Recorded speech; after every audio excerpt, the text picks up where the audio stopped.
Ça vient à peine de s'arrêter. Après prolongation, c'est donc le Loup qui s'impose en barrage à Mayol chez les Toulonnais, 19-19.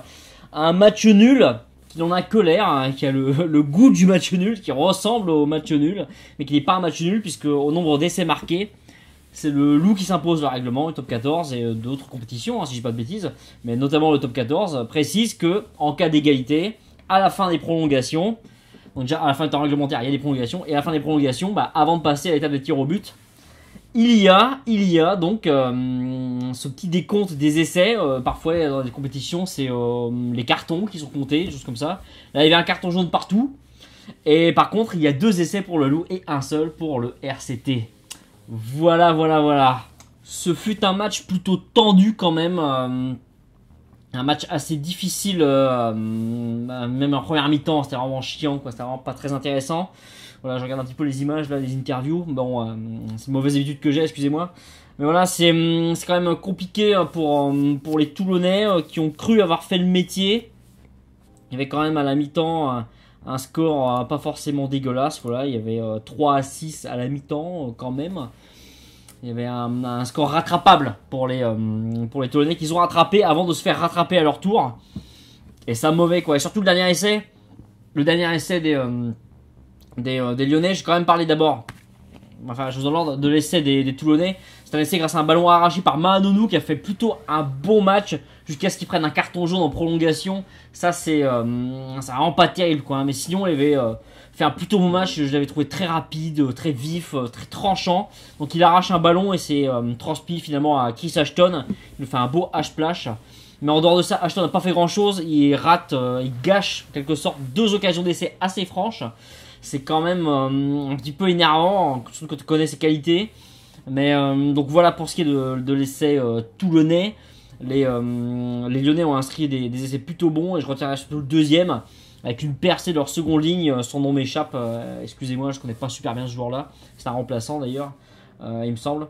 Et donc il franchit la défense, mais tel Moïse ouvrant la mer Rouge, ouvert en deux la défense, il y a personne. Et boum, il va dans l'embut et là, à partir de là, le match change un petit peu. Et on a vu en prolongation que, notamment pas un petit peu en deuxième mi-temps, mais surtout en prolongation, que l'équipe de Lyon était capable de s'imposer, d'imposer des séquences, d'imposer son tempo aussi au Rugby Club Toulonnais. Ce qui n'est quand même pas rien, hein. Quand même, c'est une équipe qui n'est pas dépourvue de qualité, le Rugby Club Toulonnais. Donc c'est quand même assez surprenant. Mais on sait bien que sur ces barrages, tout est remis à zéro, quoi, hein. Donc forcément, c'est un autre championnat qui commence. Ce qui pose la pertinence d'un championnat et de phase finale, évidemment, mais on va pas revenir là-dessus. Vous connaissez déjà mon avis sur la question. Mais pour ce qui est de ce barrage, voilà, ça justifie un peu les barrages finalement. Mais bah ouais, si c'est toujours les mecs classés les plus hauts qui gagnent, les barrages ne servent à rien. Si c'est les gens classés, les clubs classés un peu plus bas qui peuvent s'imposer, c'est donc que les barrages servent à quelque chose. Et là, les barrages ne sont pas inutiles. Sinon, pas énormément de choses à signaler sur ce match. Le contre en touche des Lyonnais, qui est un des meilleurs du championnat, n'a pas été hyper efficace. Des touches perdues en début de rencontre notamment. Donc c'est un petit peu dommage pour un des meilleurs alignements du championnat. Ils sont un petit peu rattrapés après, mais pas complètement non plus. C'est un match qui quand même globalement été assez fermé, un vrai match de phase finale, avec des défenses qui prennent le dessus, avec l'importance du jeu au pied, pardon. Le jeu au pied, c'est autre chose, n'est-ce pas? Clin d'œil. Bisous, mesdames. Et donc, voilà, trouver les touches, etc. Avoir une mêlée correcte, ce genre de choses. Voilà, la réussite du buteur. On a un buteur lyonnais, Harris, qui a raté 2 transformations, qui aurait pu éviter la prolongation.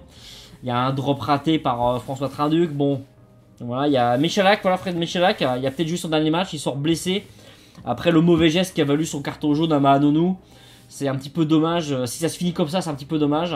C'est peut-être pas très très grave. Et donc il pourra peut-être jouer une demi-finale contre Montpellier. Montpellier qui va trouver une équipe de Lyon vraisemblablement mâchée.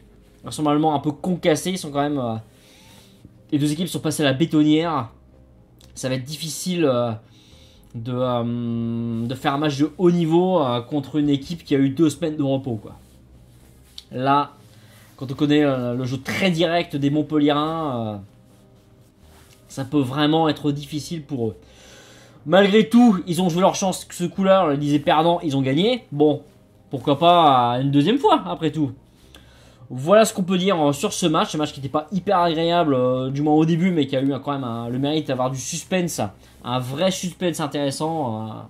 Et c'est quand même aussi pour ça qu'on regarde le sport, hein, pour le suspense, surtout les sports collectifs, avec un temps limité, tout ça. Ça sert un petit peu à ça. C'était accroché, c'était pas hyper enlevé. C'était pas du hurrah rugby, c'était pas du rugby champagne, c'est pas les All Blacks, hein, ça c'est sûr. Mais même si les All Blacks font toujours ça, enfin peu importe. Mais on a quand même un match palpitant à défaut d'être vraiment passionnant. C'est toujours ça, hein, c'est toujours ça. Voilà, sur ce, je vous laisse. Ciao, bye.